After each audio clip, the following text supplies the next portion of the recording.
ಗಾಡಿಗಳು ಜಾಸ್ತಿ ಇದೆ, ಜನರು ಅಷ್ಟೇ, ಹಾಂ ಆಟೋದವರು ಅಷ್ಟೇ. ಬಾಡಿಗೆ ಯಾವ್ದು ಜಾಸ್ತಿ ಬಂತು ಅದ್ರ ಮೇಲೆ ಅಟ್ರಾಕ್ಷನ್ ಆಗ್ತದೆ. ಓಕೆ. ಈಗ ನಾವು ಬೇರೆ ಮತ್ತು ಕಮಿಷನ್ ತೊಗೊಂಬರ್ಬೋದು. ನೀವು ಓನರಾಗಿ ಉಳಿಬೇಕು ಅಂತ ಅಂದರೆ ಮೀಟ್ರ್ ಹಾಕಿ ಆಟೋ ಅಥವಾ ಕ್ಯಾಬ್ ಓಡಿಸ್ಲೇಬೇಕು. ಇದು ರಿಯಾಲಿಟಿ. ಫ್ಲೀಟ್ ಮಾಡೋದು ಮಾತ್ರ ನಮಗೆ ಬೇಕು. ಇನ್ಮೇಲೆ ನೀವು ಯಾವುದೇ ಕಾರಣಕ್ಕೂ ಓನರಾಗಿ ಉಳ್ಕೊಳ್ಳಲ್ಲ. ನೀವು ಬರೀ ಕೆಲಸಗಾರ ಆಗಿ ಮಾತ್ರ ಉಳಿತೀರಾ.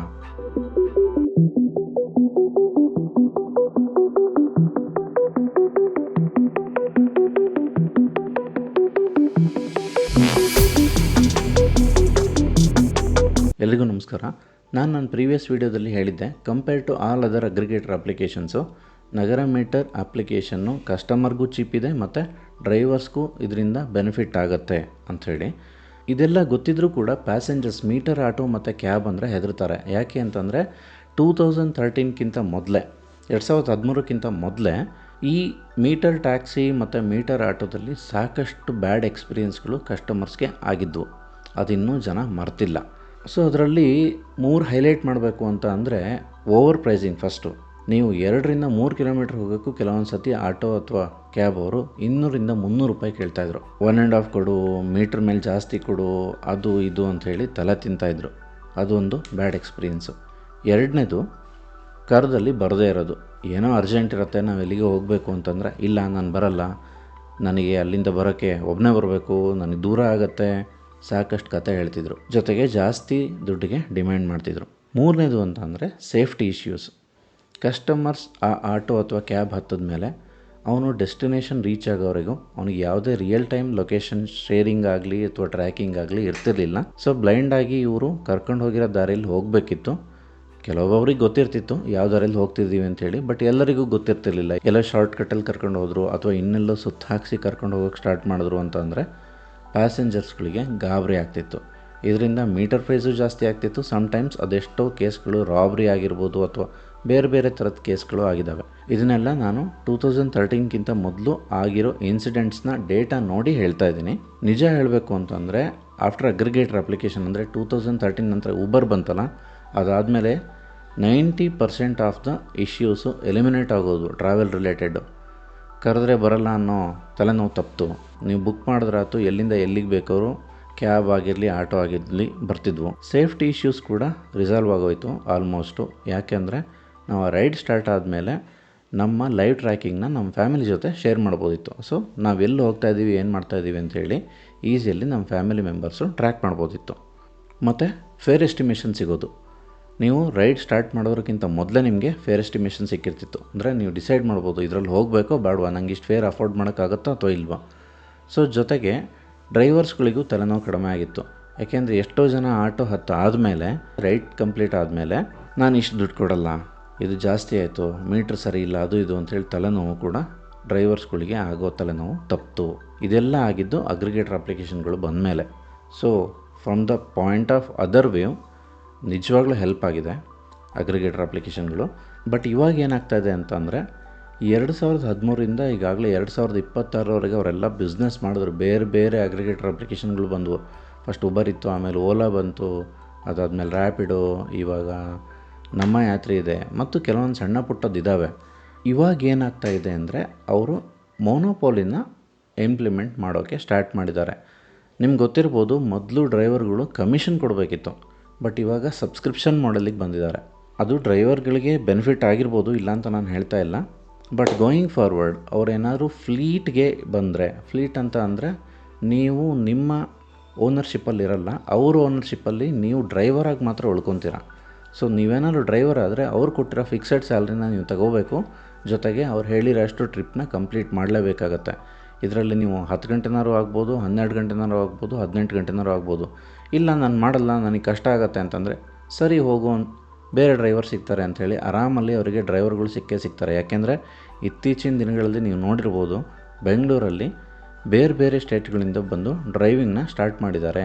ಅವ್ರು 10 ಕಿಲೋಮೀಟ್ರಿಗೆ 100 ರೂಪಾಯಿ ಆದರೂ ಕೂಡ ಆ ರೈಡ್ನ ಅಕ್ಸೆಪ್ಟ್ ಮಾಡಿಕೊಂಡು ಬರ್ತಾರೆ. ಯಾಕೆ ಅಂತಂದರೆ ಅವರಿಗೆ ಯಾವುದೇ ಪ್ರೆಷರ್ ಇರಲ್ಲ. ನೆನೆಸ್ಕೊಳ್ಳಿ, ಸಪೋಸ್ ನೀವೇನಾದರೂ ಫ್ಲೀಟ್ ಅಂಡರ್ ಬಂದರೆ ನೀವು ಯಾವುದೇ ಕಾರಣಕ್ಕೂ ಓನರಾಗಿ ಉಳ್ಕೊಳ್ಳಲ್ಲ. ನೀವು ಬರೀ ಕೆಲಸಗಾರ ಆಗಿ ಮಾತ್ರ ಉಳಿತೀರಾ. ಫ್ಲೀಟ್ ಮಾಡೆಲ್ ನಿಮಗೆ ಗೊತ್ತಿರ್ಬೋದು, ಮುಂಬೈ ಮತ್ತು ಚೆನ್ನೈಯಲ್ಲಿ ಕೆಲವೊಂದು ಕಂಪ್ನಿಗಳು ಮೇಜರಾಗಿ ಆಲ್ರೆಡಿ ಫ್ಲೀಟ್ ಮಾಡೆಲ್ನ ಸ್ಟಾರ್ಟ್ ಮಾಡಿದೆ. ಅಲ್ಲಿ ಡ್ರೈವರ್ಗೆ ಒಂದು ಫಿಕ್ಸೆಡ್ ಸ್ಯಾಲ್ರಿನೇ ಕೊಡ್ತಾರೆ ಮತ್ತು ಮೋಸ್ಟ್ಲಿ ಟಾರ್ಗೆಟ್ ಇರುತ್ತೆ. ಅವೆರಡನ್ನ ಡ್ರೈವರ್ ಕಂಪ್ಲೀಟ್ ಮಾಡಿ ಇವರ ಕಂಪ್ನಿಗೆ ಅವರು ಆಳಾಗಿ ದುಡಿಬೇಕಾಗತ್ತೆ ಅಷ್ಟೇ. ಇವರ ಸ್ವಂತ ವೆಹಿಕಲ್ ಇರಲ್ಲ ಮತ್ತು ಇವ್ರು ಯಾವುದೋ ಕೈ ಕೆಳಗೆ ಕೆಲಸ ಮಾಡ್ತಾ ಇರ್ತಾರೆ. ಅವ್ರು ಹೇಳ್ದಂಗೆ ಇವ್ರು ಕೇಳೋ ಪರಿಸ್ಥಿತಿ ಬರುತ್ತೆ. ಬಟ್ ಇವಾಗ ನಿಮ್ಮದೇ ಆಟೋ, ನಿಮ್ಮದೇ ಕ್ಯಾಬು, ನೀವೇ ಓನರು. ನೀವೇ ಡಿಸೈಡ್ ಮಾಡಿ ನೀವು ಆಳಾಗಿ ಉಳಿಯೋಕ್ಕೆ ಇಷ್ಟಪಡ್ತೀರೋ ಅಥವಾ ಓನರಾಗೆ ಉಳಿಯೋಕ್ಕೆ ಇಷ್ಟಪಡ್ತೀರೋ ಅಂಥೇಳಿ. ನೀವು ಓನರಾಗೆ ಉಳಿಬೇಕು ಅಂತ ಅಂದರೆ ಮೀಟ್ರ್ ಹಾಕಿ ಆಟೋ ಅಥವಾ ಕ್ಯಾಬ್ ಓಡಿಸ್ಲೇಬೇಕು. ಇದು ರಿಯಾಲಿಟಿ. ಅಗ್ರಿಗೇಟರ್ ಅಪ್ಲಿಕೇಶನ್ಗಳು 2013 ಸ್ಟಾರ್ಟ್ ಆಯ್ತಲ್ಲ ಬೆಂಗಳೂರಲ್ಲಿ. ಅವಾಗ ಎಷ್ಟೆಷ್ಟು ಆಫರ್ ಕೊಟ್ಟಿದ್ರು ಗೊತ್ತಾ? ಡ್ರೈವರ್ಗಳು ಸಿಕ್ಕಾಪಟ್ಟೆ ಅರ್ನ್ ಮಾಡಿದ್ದಾರೆ. ಇನ್ಸೆಂಟಿವ್ಸು ಅದು ಇದು ಅಂಥೇಳಿ ಸಾಕಷ್ಟು ಬೆನಿಫಿಟ್ ಮಾಡಿದ್ದಾರೆ. ಬಟ್ ಆಮೇಲೆ ಏನಾಯಿತು, ಸಿಕ್ಕಾಪಟ್ಟೆ ಲಾಸ್ಗೆ ಹೋದರು ಡ್ರೈವರ್ಸು. ಅದೆಲ್ಲ ಕಟ್ ಮಾಡಿದ್ರು. ಇವಾಗ ಸಬ್ಸ್ಕ್ರಿಪ್ಷನ್ ಮಾಡೆಲ್ ಮಾಡಿದ್ದಾರೆ ನೋಡಿ. ಅವರು ಕೂಡ ಅಂದರೆ ಈ ಸಂಸ್ಥೆಗಳು ಕೂಡ ಅವಾಗವಾಗ ಅವ್ರ ಸ್ಟ್ರಾಟಜಿನ ಚೇಂಜ್ ಮಾಡ್ತಾರೆ. They are here for making money. ಅವರು ನಿಮ್ಮ ಬೆನಿಫಿಟಿಗೋಸ್ಕರ ಅವ್ರು ಬಂದಿಲ್ಲ ಇಲ್ಲಿಗೆ, ಅವ್ರು ದುಡ್ಡು ಮಾಡೋಕ್ಕೆ ಬಂದಿದ್ದಾರೆ. ಸೊ ಅವ್ರು ಯಾವಾಗ ಬೇಕಾದ್ರೂ ಅವ್ರ ಸ್ಟ್ರಾಟಜಿನ ಚೇಂಜ್ ಮಾಡ್ಬೋದು. ಆ ಥರ ಸ್ಟ್ರಾಟಜಿ ಚೇಂಜ್ ಮಾಡಿ ಅಂದರೆ ಮೊನೋಪೊಲಿ ಆದಮೇಲೆ ಅವ್ರ ಸ್ಟ್ರಾಟಜಿನ ಏನಾದ್ರು ಚೇಂಜ್ ಮಾಡಿದ್ರು ಅಂದರೆ ನಿಮ್ಗೆ ಯಾವುದೇ ಆಪ್ಷನ್ ಇರಲ್ಲ. ಅದಕ್ಕೋಸ್ಕರ ನಿಮಗೆ ಬೆಟರ್ ಅಂತ ಅಂದರೆ ಈ ನಗರ ಮೀಟರ್ ಅಪ್ಲಿಕೇಶನನ್ನು ಇಂಪ್ಲಿಮೆಂಟ್ ಮಾಡ್ಕೊಳ್ಳಿ. ಆವಾಗ ನಿಮಗೆ ಒಂದು ಆಲ್ಟರ್ನೇಟ್ ಇದ್ದೇ ಇರುತ್ತೆ. ನೀವು ಅಲ್ಲೂ ಡ್ಯೂಟಿ ಮಾಡಿ ಇದನ್ನು ಯೂಸ್ ಮಾಡ್ಕೊಳ್ಳಿ, ಎರಡನ್ನೂ ಯೂಸ್ ಮಾಡ್ತಾಯಿರಿ. ಆದರೆ ನಿಮ್ಗೆ ಏನಾಗುತ್ತೆ ಅಂತ ಅಂದರೆ ಬೆನಿಫಿಟ್ಟು, ಸಪೋಸ್ ಅವರೇನಾದ್ರು ಫಾರ್ ಎಕ್ಸಾಂಪಲ್ ರೇಟೇ ಕಡಿಮೆ ಮಾಡ್ಬೋದು. ಇಲ್ಲ ಅಂತಂದರೆ ನನಗೆ ಫ್ಲೀಟ್ ಮಾಡೆಲ್ ಮಾತ್ರ ನಮಗೆ ಬೇಕು, ಇನ್ಮೇಲೆ ನಾವು ಈ ಥರದ್ದು ಲೋಕಲ್ ರೆಂಟ್ ಅಂದರೆ ಇವಾಗ ಏನು ನಡೀತಿದೆ ಈ ಸಿಸ್ಟಮ್ಗೆ ನಾವು ಸಪೋರ್ಟ್ ಮಾಡಲ್ಲ ಅಂತ ಹೇಳ್ಬೋದು. ಇಲ್ಲ ಅಂತಂದರೆ ಅವ್ರು ಫೇರ್ ಜಾಸ್ತಿ ಮಾಡದೇ ಇರ್ಬೋದು. ಇಲ್ಲ ಅಂತಂದರೆ ಮತ್ತೆ ಕಮಿಷನ್ ತೊಗೊಂಬರ್ಬೋದು. ಏನೇ ಈ ಥರದ ಅವ್ಯವಸ್ಥೆ ಆದರೂ ಕೂಡ ನಿಮಗೆ ಆಲ್ಟರ್ನೇಟ್ ಅಂತ ಹೇಳಿ ನಗರ ಮೀಟರ್ ಇರುತ್ತೆ. ನಾನು ಪದೇ ನಗರ ಮೀಟರ್ ಅಪ್ಲಿಕೇಶನ್ ಬಗ್ಗೆ ಹೇಳ್ತಾ ಇದ್ದೀನಿ. ಆದರೆ ಇದರಿಂದ ನನಗೆ ಯಾವುದೇ ಬೆನಿಫಿಟ್ ಇಲ್ಲ.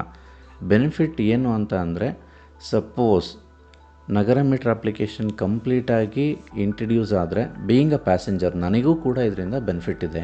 ಯಾಕೆಂದರೆ ನಾನು ಅನ್ನೆಸೆಸರಿಯಾಗಿ ಯಾವುದೋ ಸರ್ಜ್ ಪ್ರೈಸ್ ಕೊಟ್ಟು ಅಥವಾ ಇನ್ಯಾವುದೋ ಕಂಜೆಷನ್ ಚಾರ್ಜ್ ಕೊಟ್ಟು ಇನ್ಯಾವುದೋ ನಾನ್ಸೆನ್ಸ್ ಫೇರ್ ಕೊಟ್ಟು ಹೋಗೋ ಅಗತ್ಯ ಇರಲ್ಲ. ಬಟ್ ಇವಾಗ ಹೆಂಗಾಗಿದೆ ಅಂತ ಅಂದರೆ, ನಗರ ಮೀಟರ್ ಅಪ್ಲಿಕೇಶನನ್ನು ನೀವು ಓಪನ್ ಮಾಡಿದ್ರೆ from the passenger point of view ನಮಗೆ ಯಾವುದೇ ರೈಡು ಬುಕ್ ಆಗಲ್ಲ. ಮೋಸ್ಟ್ಲಿ ಡ್ರೈವರ್ಗೂ ಇದೇ ಇಶ್ಯೂಸ್ ಇರ್ಬೋದು, ಯಾವುದೇ ಪ್ಯಾಸೆಂಜರ್ಸು ಕೂಡ ಸಿಗದೇ ಇರಬಹುದು. ಇದು ಇವಾಗ ಅಟ್ ಪ್ರೆಸೆಂಟ್ ನಗರ ಮೀಟರ್ ಅಪ್ಲಿಕೇಶನ್ ವರ್ಕ್ ಆಗ್ತಾ ಇರೋ ರೀತಿ. ಬಟ್ ಇದು ಕಂಪ್ಲೀಟಾಗಿ ನಿಮ್ಮ ಕೈಯಲ್ಲೇ ಇದೆ, ಅಂದರೆ ಡ್ರೈವರ್ಸ್ಗಳ ಕೈಯಲ್ಲಿದೆ. ಆದಷ್ಟು ನೀವು ಅದರಲ್ಲಿ ಎಂಗೇಜ್ ಆದರೆ ಕಸ್ಟಮರ್ಸ್ಗಳು ಕೂಡ ನಿಮ್ಮ ಆಟೋ ಅಥವಾ ಕ್ಯಾಬ್ನ ನೋಡಿದ್ರೆ ಈ ಅಪ್ಲಿಕೇಶನಲ್ಲಿ, then they will also show some interest. ನಾನು ಕೆಲವೊಬ್ಬರು ಡ್ರೈವರ್ ಹತ್ರ ಡಿಸ್ಕಸ್ ಮಾಡಿದ್ದೀನಿ. ಅವ್ರು ಹೇಳೋದಿಷ್ಟೇ, ಸರ್ ನಗರ ಮೀಟರ್ ಅಪ್ಲಿಕೇಶನ್ ಇದೆ ನಮಗೆ ಗೊತ್ತು, ಆದರೆ ಅದರಿಂದ ನಮ್ಗೆ ಯಾವುದೇ ಬಾಡಿಗೆ ಸಿಗ್ತಾ ಇಲ್ಲ. ಸೊ ನಾವು ಅದನ್ನೇ ನಂಬ್ಕೊಂಡು ಕೂತ್ಕೊಂಡ್ರೆ ನಮ್ಮ EMI ಕಟ್ಟೋದು ಕಷ್ಟ ಆಗುತ್ತೆ, ನನ್ನ ಫ್ಯಾಮಿಲಿ ರನ್ ಮಾಡೋದು ಕಷ್ಟ ಆಗುತ್ತೆ ಅಂತೇಳಿ. ಅವ್ರು ಹೇಳೋ ಪಾಯಿಂಟಲ್ಲೂ ವ್ಯಾಲಿಡಿಟಿ ಇದೆ. ಯಾಕೆ ಅಂತಂದರೆ ಬರೀ ಯಾವುದೋ ಒಂದು ಅಪ್ಲಿಕೇಶನ್ ನಂಬ್ಕೊಂಡು ನಾನು ಅದರಲ್ಲೇ ಟ್ರೈ ಮಾಡ್ತೀನಿ, ಅದನ್ನು ಬೆಳೆಸ್ತೀನಿ ಅಂತೇಳಿ ಕೂತ್ಕೊಳ್ಳೋಕ್ಕಾಗಲ್ಲ. ಬಟ್ ನನ್ನ ರಿಕ್ವೆಸ್ಟ್ ಏನು ಅಂತ ಅಂದರೆ, ನೀವು ಬೇರೆ ಅಗ್ರಿಗೇಟರ್ ಅಪ್ಲಿಕೇಶನ್ಗಳನ್ನು ಯೂಸ್ ಮಾಡಿ. ಓಲಾ ಯೂಸ್ ಮಾಡಿ, ಉಬರ್ ಯೂಸ್ ಮಾಡಿ, ರ್ಯಾಪಿಡೋ ಯೂಸ್ ಮಾಡಿ, ಅದರಿಂದ ಡ್ಯೂಟಿ ಮಾಡಿ. ಆದರೆ ಅಟ್ಲೀಸ್ಟ್ ದಿನಕ್ಕೆ 1 ಅಥವಾ 2 ರೈಡನ್ನು ನೀವು ನಗರ ಮೀಟರ್ ಅಪ್ಲಿಕೇಶನ್ ಯೂಸ್ ಮಾಡಿ ಮಾಡೇ ಮಾಡ್ತೀರಾ ಅಂಥೇಳಿ ಇವತ್ತಿಂದನೇ ಅಂದ್ಕೊಳ್ಳಿ. ಸೊ ಅದಕ್ಕೆ ನಿಮ್ಮ ಟೈಮ್ನ ಕೊಡಿ. ಇದರಿಂದ ಏನಾಗುತ್ತೆ ಅಂತ ಅಂದರೆ, ಆ ಅಪ್ಲಿಕೇಶನ್ನು ಎಂಗೇಜ್ಮೆಂಟ್ ಜಾಸ್ತಿ ಆಗುತ್ತೆ. ಆವಾಗ ಯೂಸರ್ಸ್ ಅಂದರೆ ಕಸ್ಟಮರ್ಸ್ ಕೂಡ ಈ ಅಪ್ಲಿಕೇಶನ್ ಕೂಡ ಯೂಸ್ ಆಗ್ತಾಯಿದೆ, ನಾನು ಇದರಲ್ಲಿ ಆಟೋ ಬುಕ್ ಮಾಡಿ ನೋಡೋಣ ಅಥವಾ ಕ್ಯಾಬ್ ಬುಕ್ ಮಾಡಿ ನೋಡೋಣ ಅಂಥೇಳಿ ಮುಂದೆ ಬರ್ತಾರೆ.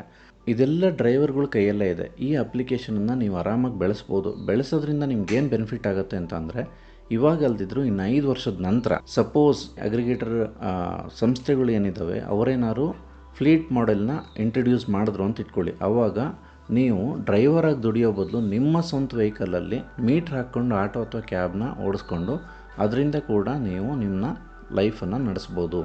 ಈ ಒಂದು ಸಣ್ಣ ಪ್ರಯತ್ನನ ಪ್ರತಿ ಕ್ಯಾಬ್ ಮತ್ತು ಆಟೋ ಡ್ರೈವರ್ಗಳು ಮಾಡಿ ಈ ಅಪ್ಲಿಕೇಶನನ್ನು ಪ್ರಮೋಟ್ ಮಾಡ್ಕೊಳ್ಳಿ. ಇದರಿಂದ ನಿಮಗೆ ಡೌನ್ ದ ಲೈನ್ ಅಂದರೆ ನೆಕ್ಸ್ಟ್ 5 ವರ್ಷದಲ್ಲಿ ಖಂಡಿತ ಹೆಲ್ಪ್ ಆಗೇ ಆಗುತ್ತೆ. ಇವಾಗಲೂ ನಿಮ್ಗೆ ರೈಟ್ ಸಿಗುತ್ತೆ, ಅದರಿಂದನೂ ಬೆನಿಫಿಟ್ ಇದೆ. ಪ್ಲಸ್ ಇನ್ನು 5 ವರ್ಷದಲ್ಲಿ ನೀವು ಯಾವುದೇ ಅಂದರೆ ಯಾರ್ದೋ ಕೈ ಕೆಳಗೆ ಕೆಲಸದಾಳಾಗಿ ದುಡಿಯೋ ಒಂದು ಸಂಕಷ್ಟ ನಿಮಗೆ ಖಂಡಿತ ತಪ್ಪತ್ತೆ. ಮುಂದಿನ ವಿಡಿಯೋದಲ್ಲಿ ಮತ್ತೆ ಸಿಗ್ತೀನಿ. ಅಲ್ಲಿವರೆಗೂ ನಮಸ್ಕಾರ.